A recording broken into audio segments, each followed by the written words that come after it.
ফেরাউনের রান্না বান্না করার জন্য একটা বাবুর্চি ছিল। বাবুর্চি এই বাজারে গিয়ে দোকান থেকে সব মালগুলো, বাবুর্চির যেই মালগুলো কিনতে হয়, তরকারি, লাউ, কুমড়া, কাঁচামরিচ কিনেছেন। যখন ব্যবসায়িক টাকা চাইছেন, বাবুর্চি কয়, তুই আমারে চিনস? আমি হলাম ফেরাউনের বাবুর্চি। আজও বাংলাদেশে এরকম বহু ফেরাউনের বাবুর্চি ছিল, ঠিক না ঠিক? কথা কর না কে? কয় তুই আমারে চিনস? আমি হলাম এমপি সাহেবের ভাগিনা, অথচ এমপি সাহেবের বোনই নাই। বাজার করলেন ফেরাউনের বাবুর্চি, টাকা চাইলেন, দুর্বল মানুষ, বললেন তুই আমারে চিনস? আমি ফেরাউনের বাবুর্চি, আমার কাছ থেকে তুই বাজারের টাকা নিবি? হ্যাঁ। মারলেন এক থাপ্পড়, দুইটা মারলেন। মুসা আলাইহিস সালাম দূর থেকে দেখলেন, আসলেন, দাঁড়ালেন, বললেন কি হয়েছে এখানে? বললেন পয়গম্বর মুসা আলাইহিস সালাম, আপনি বলেন, সে আমার দোকান থেকে এতগুলো জিনিস কিনেছে, একটা টাকাও সে দেয় না। জুলুমি। ওই জুলুমি বাংলাদেশে নাই? ছিল, এখন তো নাই। হ্যাঁ, আল্লাহ হেফাজত করুক। বলেন আমিন। আরো জোরে বলেন আমিন। মুসা আলাইহিস সালাম বললেন টাকা দাও। ফেরাউনের বাবুর্চি কয় আমারে চিনস? কয় আমি চিনি। কে? কয় তুই ফেরাউনের বাবুর্চি, টাকা ফালা। ফেরাউনের বাবুর্চি কয় আমি টাকা দিব না। কয় তাহলে মরার জন্য প্রস্তুত হও। একটা দিলেন, এক থাপ্পড়ে জাগাত শেষ। কি পয়গম্বর ছিলেন! আমরা এক থাপ্পড়ে মানুষ মারতে পারবো? কথা বলেন না কেন? মানুষ মারতে পারবো? এক থাপ্পড় দিলেন, এক থাপ্পড়ে জাগাত কাত হয়ে পড়ে গেছে। তাকায় দেখলেন মারাই গেছে। দৌড় দিলেন ফেরাউনের কাছে একজন, গিয়ে বললেন ফেরাউন, আপনার বাবুর্চি শেষ। ফেরাউন কয় আমি বুঝতে পারছি মুসা আলাইহিস সালাম মারছে। কয় কেমনে বুঝলেন? কয় ছোটবেলায় একটা খাইছিলাম। এটার যে থাপ্পড় কত ওজন এগুলো আমার ভালোভাবে জানা। এখন বলেন মুসা আলাইহিস সালামের রাগ বেশি না কম? মুসা আলাইহিস সালামের কাছে গিয়ে তার উম্মত বললেন পয়গম্বর, আল্লাহকে একটু বইলেন, আল্লাহ যেন আমারে শান্তি দেয়। আল্লাহ কি আমারে শান্তি দেবে? পয়গম্বর মুসা আলাইহিস সালাম বললেন ঠিক আছে, আগামীকাল আমি যখন তুর পর্বতে যাব, তখন তোমার নামটা আমি আল্লাহকে বলবো, আল্লাহ যেন তোমাকে শান্তি দেয়। ঠিক আছে বললেন, চলে গেলাম। মুসা আলাইহিস সালাম তুর পর্বতে আল্লাহ রাব্বুল আলামিনের সাথে কথা বললেন। এরপরে বললেন, ইয়া রব, আপনার কাছে আমার একজন উম্মত, আপনার গোলাম শান্তি চায়। আল্লাহ দুনিয়াতে আপনি তাকে একটু শান্তি দেন। মুসা আলাইহিস সালামের এই দোয়ায় আল্লাহ বললেন ঠিক আছে পয়গম্বর, তোমার উম্মতের জন্য তোমার দামি হাত দিয়ে তুমি শান্তি চেয়েছো, কেমনে না দি যাও, তোমার এই গোলাম, তোমার এই উম্মতটারে শান্তি দিয়া দিলাম। সুবহানাল্লাহ বললেন না? শান্তি দিয়ে দিলাম, যাও। তুমি যেহেতু তোমার হাত দিয়ে তোমার উম্মতের জন্য শান্তির দোয়া করেছো, এই জন্য শান্তি দিয়ে দিলাম, যাও। পয়গম্বর মুসা আলাইহিস সালাম তুর পর্বত থেকে মারছে একটা দৌড় ওই উম্মতের বাড়ির গেটের কাছে গিয়ে দেখে কান্নার আওয়াজ। কিসের আওয়াজ? কথা বলেন, কিসের আওয়াজ? নিশ্চয়ই কোনো ঘটনা ঘটেছে, সেটা তো কান্নার আওয়াজ হতো না, ঠিক না ঠিক? মুসা আলাইহিস সালাম এক পা দুই পা করে গেটের কাছে গেলেন, দেখলেন সাদা কাপড় পরিধান করে একজন শুয়ে আছে, নাক মুখ সবকিছু ঢাকা। জিজ্ঞাসা করলেন কে এটা? বললেন অমুক ব্যক্তি মারা গেছে সকালবেলায়, এই 10টা-11টার দিকে দুনিয়া থেকে বিদায় হয়ে গেছে। অথচ মুসা আলাইহিস সালাম ওই লোকটার জন্য শান্তির দোয়া করেছেন। একজনের কাছে তিনি কে? সর্বনাশ! আমি করলাম শান্তির দোয়া, আর এখানে দিকে মরে ভূত হয়ে পড়ে আছে। মুসা আলাইহিস সালামের রাগ কম না বেশি? আরো জোরে বলেন। তিরমিজির বর্ণনায় যখন তিনি রাগান্বিত হতেন, পাগড়ি ভেদ করে চুলগুলো দাঁড়িয়ে যেত। রাগান্বিত হয়ে গেলেন, বললেন ইয়া রব, আপনি নিজে বললেন আপনি শান্তি দিবেন, কেমন শান্তি হলো? লাশ হয়ে পড়ে আছে, এই লোকটারে কি শান্তি আপনি দিলেন? ছেলে কান্দে, মেয়ে কান্দে, বিবি কান্দে, আত্মীয় স্বজন সবাই কান্দে, কি শান্তি দিলেন আপনি? আল্লাহ রাব্বুল আলামিন বললেন পয়গম্বর, তুমি তোমার হাত দিয়ে তোমার উম্মতের শান্তির জন্য আমার কাছে দোয়া চেয়েছো। আমি 2 দিনের যদি দুনিয়ার শান্তিটা দিয়ে দিতাম, 20 বছর 30 বছর পর এই শান্তিটা নষ্ট হয়ে যেত। এই জন্য আমি 2 দিনের দুনিয়ার শান্তি আমি তাকে দিই নাই, মৃত্যু দিয়ে চিরস্থায়ী জান্নাতের শান্তি তাকে দান করে দিলাম। এখন বলেন দেখি, পয়গম্বরদের হাতের দোয়া কবুল করেন তিনি কে? আরো জোরে বলেন তিনি কে? নূহ আলাইহিস সালাম বললেন, রব্বে কারীম ৯৫০ বছর দাওয়াত দিলাম, একজন মানুষও আমাকে মহব্বত করে না, সবাই পাথর মারে। আল্লাহ এই কওমটারে আপনি শেষ করে দেন। আল্লাহ বললেন, ঠিক আছে যাও, নদী যাও, নৌকাতে ওঠো। নৌকাতে উঠলেন। ৪০ দিন ৪০ রাত প্লাবন দিয়ে সব মানুষদেরকে ধ্বংস করে দিলেন তিনি কে?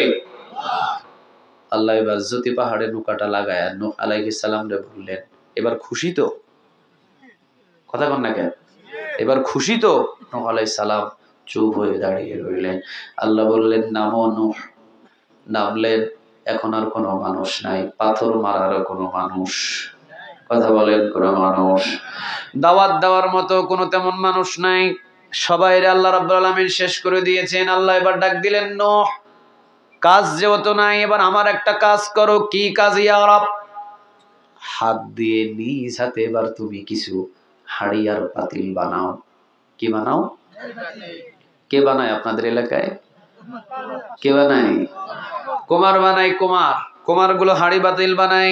আল্লাহ বললেন, পয়গম্বর নূহ এবার তোমার নিজ হাতে হাড়ি এবং পাতিল বানাও। কত হাজার বানাবো, বানাইতেই থাকো। ও রব্বে কারীম, কত হাজার বানাবো, বানাইতেই থাকো, বানাও। নিজ হাতে চুন কালি করে সুন্দর করে বানাও। নূহ আলাইহিস সালাম নিজ হাতে হাড়ি ও পাতিল বানালেন, পাতিলও বানালেন, সুন্দর করে চুন কালি দিলেন, সুন্দর করে রোদেতে শুকালেন, বৃষ্টি হলে আবার ঘরে ঢুকালেন। ৬ মাস টানা হাড়ি এবং পাতিল বানালেন। আল্লাহ রাব্বুল আলামিন ৬ মাস পরে ডাক দিয়ে বললেন, পয়গম্বর নূহ হাতের লাঠি দিয়ে সব হাড়ি পাতিল গুলো ভাঙ। কে বলছে? কথা বলেন কে? আল্লাহ বলছেন, সব হাড়ি পাতিল গুলো ভাঙ। হাতের লাঠি দিয়ে হাড়ি এবং পাতিল গুলো ভাঙলেন। মন খারাপ করে বসে আছেন তিনি। আল্লাহ বললেন, মন খারাপ? ইয়া রব, কি জন্য এত ৬ মাস কষ্ট করে আমারে দিয়া হাড়ি আর পাতিল বানায় নিলেন, এরপরে আবার হুট করে আমারে বললেন হাতের লাঠি দিয়ে সব ভাঙ। ভাঙলাম কি জন্য? বানাইতে বললেন, কি জন্য ভাঙতে বললেন? কিছুই তো বুঝলাম না। রব্বে কারীম বললেন, এই নূহ হাড়ি এবং পাতিল বানাইলাম, ৬ মাসে কি কোনো হাড়ি পাতিল খাওয়ানো লাগছিল? কয় না। যখন তুমি হাড়ি পাতিল ভাঙছিলা লাঠি দিয়ে, তখন কি কেউ তোমার ভয়ে পালাইছে? কয় না। যখন তুমি হাড়ি পাতিল গুলো ভাঙছিলা, তোমার কাছে হাত জোড় করে চোখের পানি ফালাইয়া কেউ কি আকুতি মিনতি করছে? কয় না। তাহলে ৬ মাস যদি হাড়ি পাতিল বানায়া, ৬ মাসের হাড়ি এবং পাতিল ভেঙে যদি এত কষ্ট লাগে, ৯৫০ বছর আমি আমার বান্দাদেরকে খাওয়াইলাম, পড়াইলাম, ওদেরকে যে আমি শেষ করে দিয়েছি, ধ্বংস করেছি, আমি আল্লাহর কি কষ্ট লাগে নাই? আমি আল্লাহর কি ব্যথা লাগে নাই? ৯৫০ বছরও যদি সে কালেমা না পড়ে, এরপরও আমি আল্লাহ তাকে ভালোবাসি। সুবহানাল্লাহ বলবেন না? কেন ভালোবাসি? কারণ ওই জবান দিয়ে যদি একবারও বাহির হয় লা ইলাহা ইল্লাল্লাহু মুহাম্মাদুর রাসূলুল্লাহ সাল্লাল্লাহু, সব গুনাহ পিছনের মাফ করে দিবেন তিনি কে?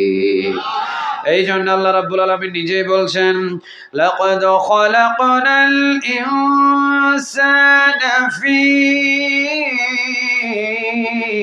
আহসানি তাকওয়ীম।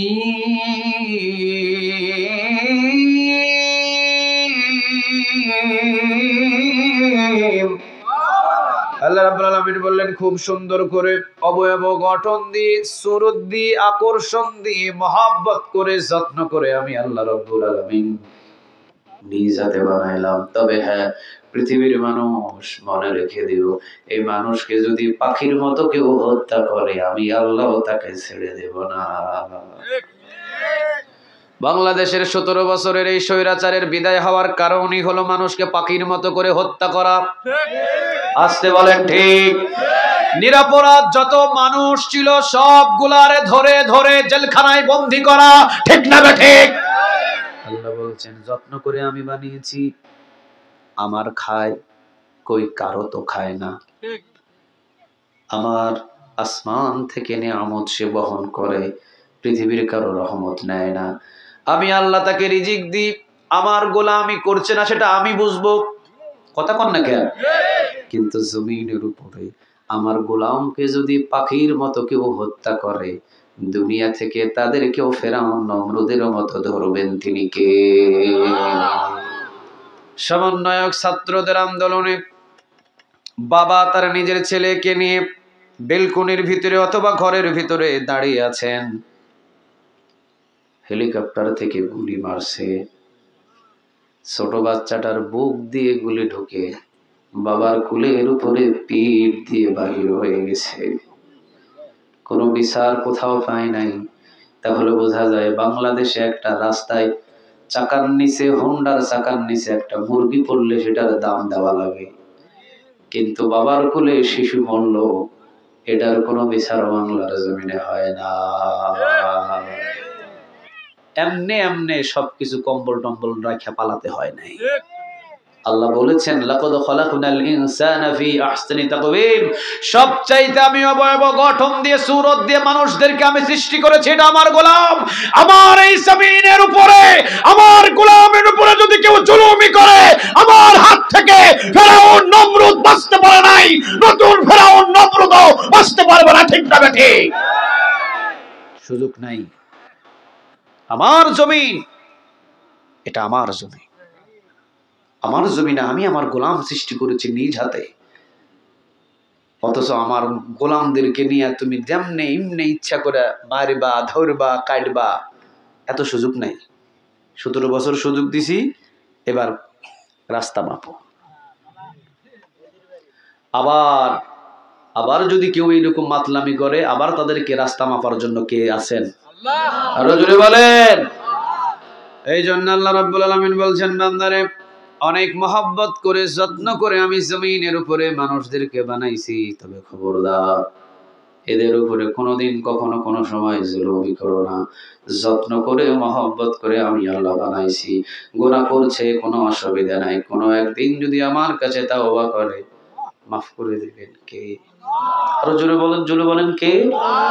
যুবকদের তাওবাটা খুব কঠিন।